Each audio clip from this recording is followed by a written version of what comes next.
Welcome to the Sellernomics podcast, where we share valuable tips and information in the Amazon and e-commerce space. Each week, we deliver the best interviews with some of the top Amazon personalities in the industry to help you grow your business. Today's episode is brought to you by Getita, the global leader in FBA auditing and reimbursements. Get $400 in free FBA reimbursements at Getita.com/Sellernomics. And now, here is your host, Lisa Kinski. Hey, everybody. Welcome to today's episode of Sellernomics. My name is Lisa Kinski. I am your solo host for today's episode, but again, still not solo in the studio. I have with me a very exciting guest. His name is Chris McCabe with e-commerce Chris, and we are going to be talking about the top Amazon reinstatement appeal mistakes that are costing brands thousands, hundreds, millions. How much, Chris? Revenue. We've worked on some, thanks for having me, by the way, always a pleasure. We've had some people who came to us later in the process who had lost, let me think about millions. I mean, maybe by the time it was all over, it was millions, but it was hundreds of thousands depends on how many ASINs are down. We don't just do account reinstatements, we do ASIN appeals as well. So if it's a group of ASINs, sometimes collectively between all of them, it would go from tens of thousands to hundreds. Yeah. Wow. Well, thank you so much for being here. This is a huge topic because everybody's always afraid of getting, oh my gosh, I just forgot the word, suspended on Amazon, right? Yes. So can we just you already mentioned something, right? Like reinstatements, appeals, ASINs, account reinstatement versus ASIN reinstatement. Can you give us some like basic definitions of why a seller might be suspended, what a reinstatement is, and I mean the why, right? It's like because the wind blew and Amazon changed their mind sort of thing, but I'm sure there's real reasons. Just give us like a backstory of how you are able to be in business. Yeah, typically so I started off working for Amazon on these teams, seller performance, policy enforcement, did that for several years. Now I'm in my ninth or 10th year, I guess now, as a consultant after leaving Amazon. So instead of being the person suspending the account, suspending the listing, sending the policy warning, deleting listings, punishing or disciplining sellers more or less to regulate the marketplace, keep it fair. And everything we're doing now is the other, the advocacy side, the other side of that fence, and helping people understand the appeals process, which does change over time. Why you get suspended could be superfluous. It could be a mistake. Back in the day, Amazon wouldn't even have that language in the message that they send you saying, if you think this is a mistake, if you think this is an error, do this. They didn't even used to say that. They would just assume that it was not a mistake. And it was up to you to lobby them saying, no, you guys made a mistake. So these things do fluctuate and change a little bit over time, which kind of conveniently leads me to the first appeals mistake without being asked, is people who should have disputed stuff that Amazon didn't properly assess, something they suspended but shouldn't have because of whether it was a human failure, tools failure, glitch, software, whatever it might have been, errant bot or flag of a listing. Some sellers, for some reason, are still submitting like a plan of action, which is essentially admitting fault and explaining how you made a mistake and how you fixed it. And I think some sellers got used to just writing a plan of action for everything, whatever the case might be, and maybe forgot that there's this field at the bottom that says you can dispute this if this is a mistake, if you've got proof that you can show to us that we've made a mistake, that this is not accurate. But they've already blown past that, and they've already sent like a plan of action that wasn't asked for. That's one of the top, I would say, 3 appeals mistakes that we're seeing right now. And you know that this is common, extremely common, because Amazon created a new message. I don't want to say January 1st, but not that long ago. Okay. Where it says, this is not a plan of action situation. Like, you've sent us a plan of action. It should say you've sent us one and we never asked you for that, because that would drive home the fact that you got to read these messages all the way through. Sure. But instead, it says we are no longer accepting plans of action for this type of suspension. They were not sending that message out nearly as often as they do now. We see it every other day because of seller mistakes in interpreting what they were supposed to do next. Wow. Okay. Yeah. So let's hit the other two then. You said just hitting straight off with a plan of action is going to be one of the first appeals mistakes that sellers make. What would be number 2 and 3? Yeah, I mean, also people are still making kind of the old time mistakes of keeping other types of extraneous information in an appeal. Lots of sellers are like, for a policy, let's just stick with behavioral seller code of conduct policy violations. They're either leading with or emphasizing our account health score is great. Our account health dashboard is wonderful, or our score is fine, or our rating is fine, but it's not about account health. It's not about performance metrics at all. It's about policy violations. They're starting off on the wrong foot. I'm not saying that inevitably leads to somebody not reading it or throwing it away, but they're starting off by talking about something irrelevant. And anytime you do that, you're risking being ignored, right? A lot of the seller performance investigators now start any investigation, reading any appeal, any contact from you, really, whether it's an email or otherwise, looking for a reason not to read it, looking for not to have to, let's say, a reason not to have to read it all the way through. Okay. They spot that up front and they're like, this person's off base. They didn't even address the fact that we sent them a policy violation. They don't understand that this investigation was generated by our policy enforcement teams. I'm kind of speaking as if they would. And they're not indicating that they've reviewed the nature of the flag or the warning or the violation. Once you start off on that type of foot, you're already at a disadvantage. You're already on the fence leaning out, if you want to think of it that way, where you've demotivated the other person, which this is the person you're counting on to read and accept your appeal. So pretty important, piece of the puzzle. You're already reducing their motivation to pay attention. You could be reducing their motivation to annotate your account properly with the results of their decision. And if their decision is already kind of leaning towards denial, then they're probably not going to annotate it that well anyway. And you're setting yourself up to have to do it again. I mean, you're losing time. Your ASIN stays down. You're losing the revenue from that ASIN. You can resubmit another appeal and you can improve it. You can improve everything you send, but more time goes by, right? Yeah. So is there a limitation on how many times you can submit an appeal on the same problem?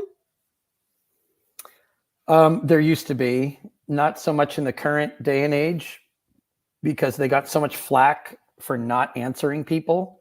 If you go back to 2021, 2022, so many appeals were not answered for all kinds of things, account level, ASIN level, policy violations, all kinds of stuff. Amazon's had improved over the last 2 years in terms of, well, we do send an answer because they want to be able to tell anyone criticizing the company, whether it's media, government, whoever, that they answer them. The problem is the answers are copy and paste generic, right? It's not, it's kind of just checking a box. Yep, we answered. Did you answer with quality? Not really. Don't ask me that. Yeah. Like our response time is within the SLA. Yeah, but it's we got your case and we're gonna work on it. The concept of final wording dates back to my time at the company, which was meant, it ended up being overused by seller performance investigators as an excuse not to read things all the way through and as an excuse to quickly annotate and move on and motor through a number of these per hour, right? IPH, investigations per hour, were one of the metrics they measured us on. Final word is supposed to mean you keep sending us the same thing. We keep saying we can't take it. We've indicated what's missing. You're still not giving us anything different. We're not going to answer you anymore. And that would apply to account reinstatements too. That would be like, this is our final decision. And you'd annotate, back in the day, you'd put FW in the annotations like final word. So the next 2-3 people who see that don't need to reply. It ended up being the purpose of that piece of the SOP ended up being changed, perverted, misused, misunderstood internally and externally, to the point where that's not so much a topic anymore. And there's no point saying you've been final worded and then sending a copy and paste denial. That doesn't make sense. Yeah. So final wording is kind of gone, but it's de facto final wording. If they're just going to send you the same generic copy and paste every time, it means they're not taking you seriously anymore. It's disheartening for me to talk to some sellers who are thinking of hiring us, and they're like, well, the good news is Amazon's still answering us. We've heard that sometimes they just don't answer you, and that still happens. Sometimes there are people who just don't get an answer. But it's false hope to say we're still getting responded to. Look more at, are they sending you the same thing 6 times in a row? Yeah. Or, does it seem like when you call account health reps and say, hey, what's the deal? I keep getting denied. Does it seem like they can't read to you from your account, right? But they can kind of give you a gist of what's going on or paraphrase it. And if it seems like there's an air of hopelessness there and they're not really coaching you on what to do next, that's a tell. And that's a cue that it's kind of over for that ASIN or for that account.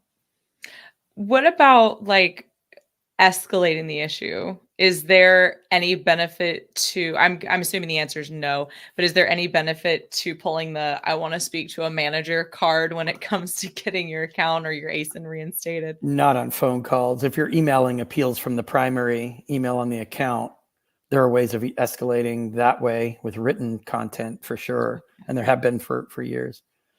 Phone calls to account health reps, getting to a so-called account health manager, doing that on the phone. Sometimes they'll say, well, we don't see any reason why you can't be considered for reinstatement. That could mean that the person you're talking to looked at the appeal and it looks all inclusive. Hopefully they're not just saying that. Hopefully they actually believe that. And secondarily, they can sometimes create an internal case and refer it, like resubmit it as an escalation to their management teams. It doesn't happen all that often, and it doesn't necessarily mean you'll get a truly competent, fresh review from my former teams. Does it increase the odds that it could happen? Maybe a little bit, sure. Is it worth doing? Yeah, I think so. If they encounter resistance, I don't think sellers should spend too much time on phone calls trying to create an escalation, because account health reps and other internal teams at Amazon use the term escalation loosely, just like people were using the term final word loosely. Sometimes those words don't travel well between Amazon teams and they'll just throw that word out there. But it's fun to say. It's something different to mean it, to do it, and to have it produce a positive result. So emails are pretty much, you're off of Seller Central at that point. You're not doing their checkbox appeals. You're not resubmitting through the portal anymore. You're emailing, senior management at Amazon from the primary email in your account. Gotcha. Okay. Yeah. So email over phone for escalations, but cautionary term here, have something to escalate with. Don't just complain. Sure. You need a basis. Some people will rant and that will be their escalation. I hate what you guys are doing to me. I hate how long this is taking. I hate selling on Amazon. I hate the sky, the clouds. Some people are just venting. That almost never works. I once in a blue moon, somebody tells me, I told them in many different ways my displeasure with how long I've been selling and how badly I've been treated, and it worked. Great. Power to you. The same is true of the flip side, saying how you love everything they do. You love selling on Amazon. You don't want it to go away. Doesn't really matter to them. Escalations need to be factual, organized, bullet points, bulleted lists of dates and times you did things and they didn't review it properly. And if they've truly failed you and failed to review a properly put together, meaningful, worthwhile appeal, they failed to do that properly. That is the basis of an escalation. You're not just escalating because you feel like it. That's another misunderstanding. Because you just want to holler. Wow. I understand these are easy mistakes to make when you're down on your luck and your appeals aren't being read and you're losing tons and tons of money. We talk to people who are letting people go or furloughing employees. That's become a commonplace and scary thing. But the problem is, don't expect Amazon to care about those things.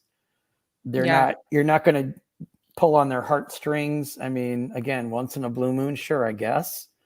but you can't count on that. That's like a single percentage play, you know? Right. Yeah. I mean, definitely when some of these sellers are, this is the business that they built themselves, they quit their 9 to 5 and this is Right. their livelihood. I can see how just wanting to plead with someone, and getting quite stressed out and just venting would feel like a good move, but Yeah. probably would benefit in the end. Frustration's normal, but it can be used in practical Right. terms, not in I'm venting. The same as out in the world, right? You get upset at somebody, maybe you'll say things you don't mean.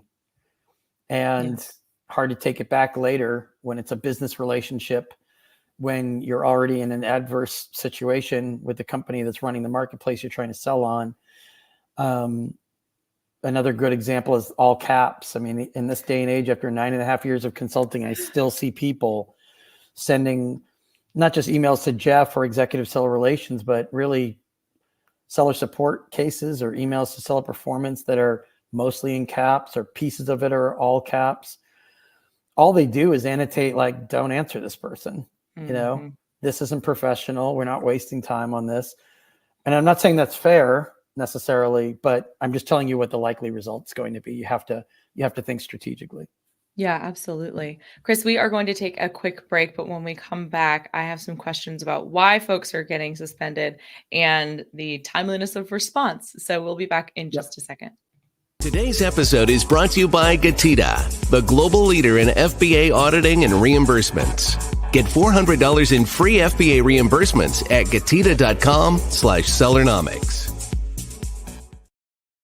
All right, y'all, be sure to head over to gatita.com/Sellernomics for your first $400 in FBA reimbursements free. We are back with Chris McCabe with e-commerce Chris. And one thing that we talk about a lot is inserts, right? Product inserts, asking for reviews, review solicitation. I would assume the answer is yes. Are sellers still getting in trouble for that? The best answer is they're getting in trouble. It's circled back around, and after a quiet period, they're again getting back in trouble for that. Okay. Inserts have been hot again for the last couple of months. And the biggest problem is sellers still misunderstand this notion of, well, I didn't ask for a review, so who cares that I put all this crazy stuff on my insert? I never asked for a review. Who cares that there were 5 stars at the top? I didn't ask for a review, or I offered a free gift, or said that they were entered into a raffle. All of those are really, really old tricks at this point. At this point, those are dated approaches. So it's like they're also not aware that compliance and policy teams have already suspended accounts over that stuff. Like if they've been at the company for a couple of years, and it takes a couple of years just to get veteran status or seasoned enough at my old job to do it well. Which is one reason why seller performance doesn't do things well sometimes, because those are newer people. They just don't have the training and the experience. But it's not that long ago that same person might reflect on, they're doing that same trick that people were getting busted for 2 years ago. So they have a reference point, which is the last time I went through this, I suspended all of those people. So they'll remember doing it 2 years ago. And B, they'll be like, why are you using these antiquated, ancient, outdated? I mean, maybe they won't be like you and me and understand that somebody went to a conference where somebody gave an old slide deck presentation with this stuff on it, and they just did it without knowing better. I mean, somebody inside the walls at Amazon won't necessarily see that the way you and I will. Yeah. But they don't care what the reason is. They just don't appreciate the failure to comply with what they consider to be well-known policies. Yeah. And they're not going to understand the nuance of, well, I didn't ask for a review.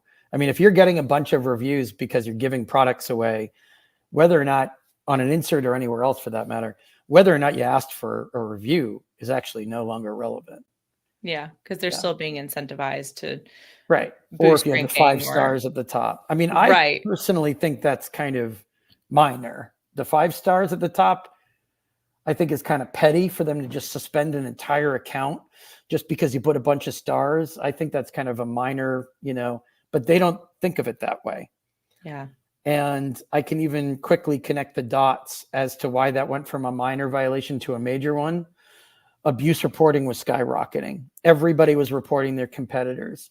Everyone was taking a picture, a screenshot of the insert and probably redline, circling the 5 stars at the top. See what these people are doing? So I think it was actually sellers that made that into a thing. Because if you go back several years, 2018, 2019, I don't remember people getting busted for having 5 stars at the top. Yeah. I think it's abuse reporting went up, and Amazon was fed up with another abuse report, another person reporting a competitor for the 5 stars or for the giveaway. I don't know if you remember the whole if-when statement thing. Like, if you're happy, leave a review. If you're unhappy, contact us. That didn't used to get people in trouble if you go back 5 or 6 years. Mm-hmm. That started getting everyone in trouble because people were reporting each other like crazy. Wow. And trying to get their competitors suspended. Well, and I think that's a natural transition into my next question, which is, sellers complain about the time frame that their suspension takes to get resolved. And it seems like a natural reason that would happen would be, well, 2 things would be, lack of proper documentation. You would kind of alluded that before, or just they have so many they have to deal with that aren't legitimate appeals. So why is it that this is taking so long sometimes? It depends on how they approach it. I mean, if you're just opening up seller support cases or just pumping appeals through Seller Central and it's taking a long time, I think that kind of speaks for itself. On any given day, those queue levels are changing hour to hour, and you could be appealing during a heavy period, and that's the reason for the wait. Or you could just be kind of rotting on a pile of unreviewed appeals. So you have to have kind of a multi-prong approach. You can't just open a case. I mean, even if you have an SAS core rep that you're paying, $5,000 a month for, you can't just have your account manager say, well, I'm waiting to hear back, so that means you're waiting to hear back. You need more than that, right? And you don't want to just have your account manager telling you, open up another case and say, I mean, that probably means your account manager isn't familiar with how it works. That people have to start learning the differences between different kinds of escalations. There's the kind of escalation which is, you guys keep rejecting me, not telling me why. I talk to account health reps. They don't even see any annotations that indicate why I'm being rejected. That's one kind. The other kind is, you guys are taking forever to review my appeals, $1,000 a day. And when I check in or follow up, either with account health or by sending in another appeal, hopefully you're not spamming them with appeals, nothing happens then either. Then that's more waiting, right? That's a different type of escalation. But unfortunately, you do have to entertain all of these notions and paths, because if you let them forget you, they will forget you. Mm-hmm. I see a lot of this because we talk to people who say, either I want to hire you, how much does it cost? When can you start? We get into it. And then they say, oh, wait a minute. I just got an email. I just got an answer to a case. Oh, it sounds like they're working on it. And I'll say, like, great, give it till the end of the day. But if that looks like they're just checking a box and answering you and nothing's really happening, let's go back to our first conversation, because you have to either have us do it or you have to do it. You have to get them to really review it and get them to answer you. So there's a lot of kind of false hope waiting going on. And some of it is just sellers believing what they've been told. Like, somebody in support, somebody in account health, maybe a paid account manager, maybe somebody else that they know at Amazon told them something just happened. The ticket was just opened and reviewed, whatever. So now we have to wait 48, 72 more hours. Just because a ticket's been opened doesn't mean it's being worked or actioned. Mm-hmm. And just because somebody sends an answer to your account manager saying, got it, I'll look at it, I'll get back to you, that can mean anything under the sun. That could mean next week. I've got people I've interacted with who 14 days later are bugging their account manager, like, remember you wrote to that person or to that team, or you opened in. A lot of these people open internal escalations for you. So you have you're paying $5,000 a month for this person. Naturally, they can open an internal ticket. Doesn't mean it won't be left to rot. Yeah. And in all fairness to account managers, they get the runaround too, just like some of us do. Sure. In terms of, you'll get an answer tomorrow. Oh, will we? Can I hold you to that? Probably not. And Yeah. with the documentation, what are some of the things, and this feels like a broad question, right? And Yeah. probably per category, but what are some of the pieces of documentation that sellers should have organized, I get maybe ready to go in case Yeah. they're, they are suspended and they do have to open an appeal? And what are some of the things that are most commonly asked for? I mean, depending on your category, especially if you're in like consumables, I mean, FDA compliance documentation, any kind of compliance documentation, whether it's electronics, consumables, topical ointments, anything in health and beauty, because what we're seeing is we're kind of surprised we're seeing this in 2024. We're still seeing people who don't have compliance documentation, or if they have to test their products in a lab, it's not an ISO certified lab. They're just going to any lab, or they didn't know what an ISO certified, they're already selling the products, right? It's not like when you're going on brick and mortar retail stores where you don't even get on a Walmart shelf until you show them all this in advance, right? Sure. This is the other world where you can be selling things, and for whatever reason, you might not be prompted to, depending on, again, the category and the product. Amazon might just make a mistake and not ask for compliance documentation. And some brands don't have it, or they wait until they're asked, or God forbid, some of them falsify or create fake documentation when they're asked because they're only given a limited window. For some things, it used to be 5 to 7 days. It looks like some people are saying it's like 72 hours or just a few days. They can't get the documentation in that time frame anyway. Yeah. So they start making it up, and then their whole account gets shut down for falsifying documentation and forging things. So it's like, those are the things, yes, you need to have in hand. And Amazon won't necessarily tell you all this stuff. You have to know before you even start selling everything that you're going to need. Right. And if it's legal in nature and you're not a lawyer, I mean, let's say it's intellectual property, maybe you're a little fuzzy on the details with having a trademark pending and, selling your brand on Amazon. I mean, that's what intellectual property attorneys are for, not general attorneys or non-IP attorneys that are most of the attorneys in the Amazon space, actual intellectual property experts that are attorneys. They can give you that legal advice. You have to be willing to listen to it, to hire them. That's due diligence that you can't get away from. The same thing with compliance documentation. Yeah. If they want an ISO certified lab, guess what? Use an ISO certified lab. Don't find some alternative and assume that you can explain later to Amazon, well, we thought you just wanted lab tests, not ISO certified. So, I mean, these are things at this point in the game, the types of brands that are on Amazon, the types of info that's out there, they expect you to be a competent enough, put together enough seller to know this stuff. Mm-hmm. And they're not going to listen to stories or appeals that are like, well, we're learning as we go and we didn't know. They just ignore all that stuff. Yeah, so there's too much out here, and the space has gotten too sophisticated over the last couple of years. I mean, especially feel like really in the last 2 years, right? There was such a mass surge in people selling on Amazon during the pandemic for natural reasons, and then in the last 2 years, it feels like people have really kind of smartened up and said, "Oh, okay, I can't." Well, it seems like it, but say folks saying, "Oh, I can't do this gray hat. Oh, I can't do this black hat. Oh, well, this is a video from 12 months ago. It's out of date now." That's not the case anymore. And it's not just Amazon uniformly or unilaterally deciding to do this out of the blue. It's also governmental scrutiny. Sure. Federal agencies, the FDA, the EPA. We've seen a huge surge in Clean Air Act ASIN suspensions, product recalls. So these are things that those governmental bodies or agencies are much more aware of what's going wrong on Amazon, what's being sold on Amazon, sellers that shouldn't be on Amazon, products that shouldn't be on Amazon.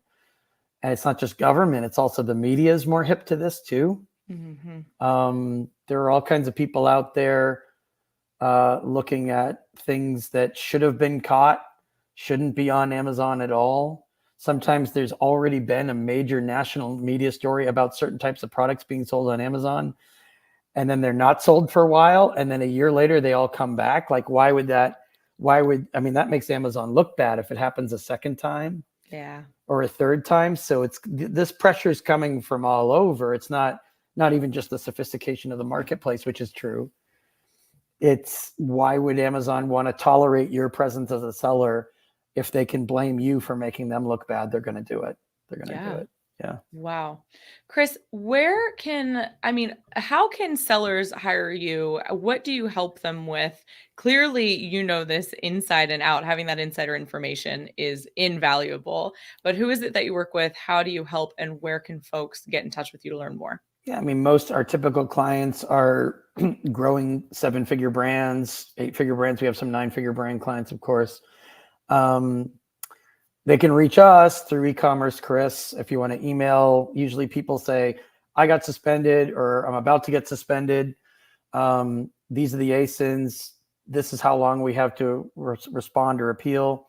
The support at e-commerce, Chris, is our support, our intake inbox, if you want to think of it that way.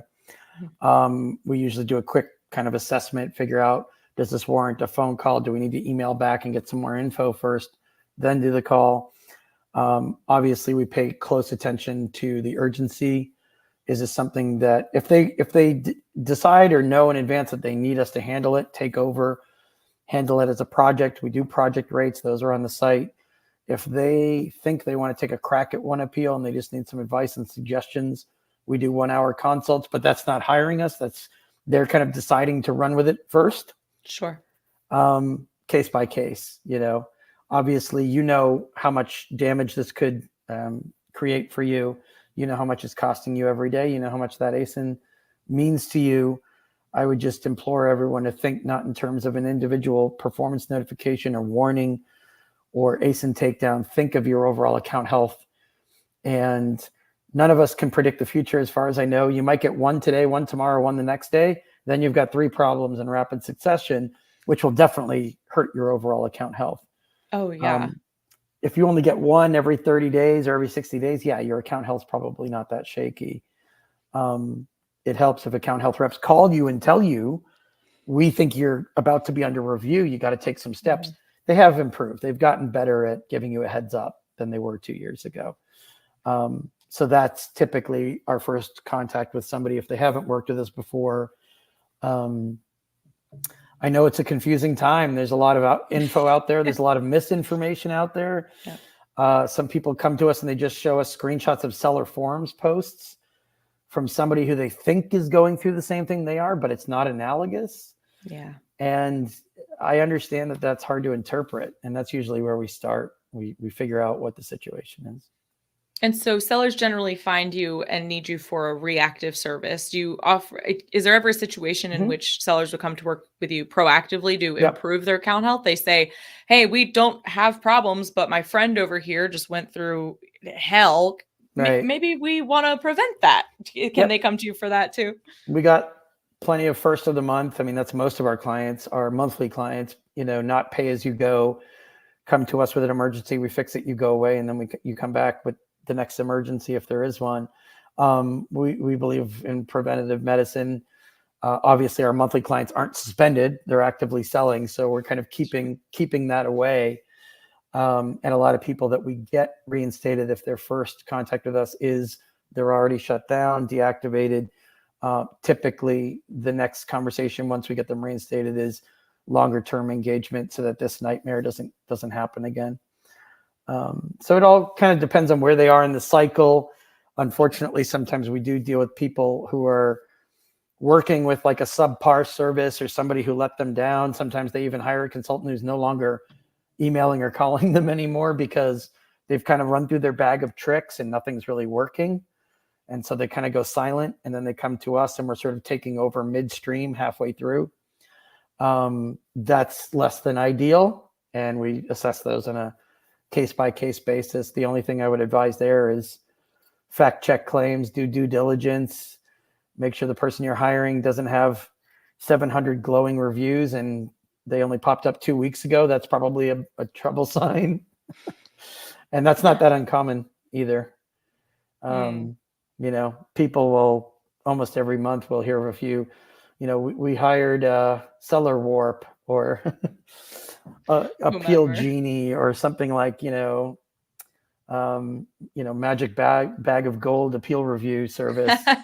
And it's just like, I haven't heard of them. I'm glad they told you they've gotten 1,200 people reinstated in the last year. I have a sense that they made that up, and they're assuming you're not going to check it. Reviews you have to take with a grain of salt. I mean, I only know that we don't pad our positive reviews at all. I can't speak for other services. You have to really do your homework. And, it's just one of those things. It's not just for reinstatement appeals. I mean, this is for any element of business, right? Whether you're hiring a lawyer, whether you're hiring, getting a new factory, a new manufacturer, or whatever. I mean, it's kind of the same principle. So yeah, absolutely. Yeah. Well, if you guys are interested in working with Chris or learning more about his team, you can reach out, like you said before, at support@ecommercechris.com. The website is ecommercechris.com. And folks can meet you in person, if they haven't already, about a month from now at the Seller Velocity Conference. Do you want to tell us a little bit about that? And they can meet members of Getita teams as we well. Will be there. Thank you for sponsoring, by the way. May 1st in New York City and Manhattan, and May 2nd is a VIP day, activities day, which is outside the city. Different tickets for each, but it's a 2-day conference. We used to do everything in one day. It was 2 back-to-back, a little bit too much information all at once. So kind of backed by popular demand, we're doing our second 2-day event, and we limit the tickets to 100 people. So keep it intimate. Make sure all the networking events and opportunities are worthwhile, valuable, and not wall-to-wall humanity. And there's different types of networking on each day. So certainly any questions on the different days. New York's pretty easy to get to. So that's the good news. And it's our 6th year. So we're looking forward to it. Amazing. And if you guys are interested in learning more about the conference or grabbing your ticket, if you haven't already, you can check out sellervelocityconference.com. Again, May 1st and 2nd in New York. Yep. Chris, thank you so much for being here with me today and sharing all of I feel like this could easily be a 2-hour-long episode. Sometimes we have our guests on and I'm like, 30, 40 minutes is just not enough. But I appreciate you sharing with us all that you did in this short period of time. Thanks so much. We'll do a part 2. We can always do a part 2. Always do a part 2. I'm around. I'm available for Getita. Fantastic. Thank you so much. And thank you for everybody who tuned in today. If you guys liked what you heard, please be sure to give us a thumbs up, share your thoughts with us in the comments, subscribe to the show, and we will see you all on the next one. Thanks for joining us this week on the Sellernomics podcast. Special thanks to our sponsor, Getita. Did you know that Amazon probably owes you money for FBA reimbursements? Get $400 in free FBA reimbursements at Getita.com/Sellernomics. Be sure to join us again next week for more great tips on how to grow your business. And thanks again for listening.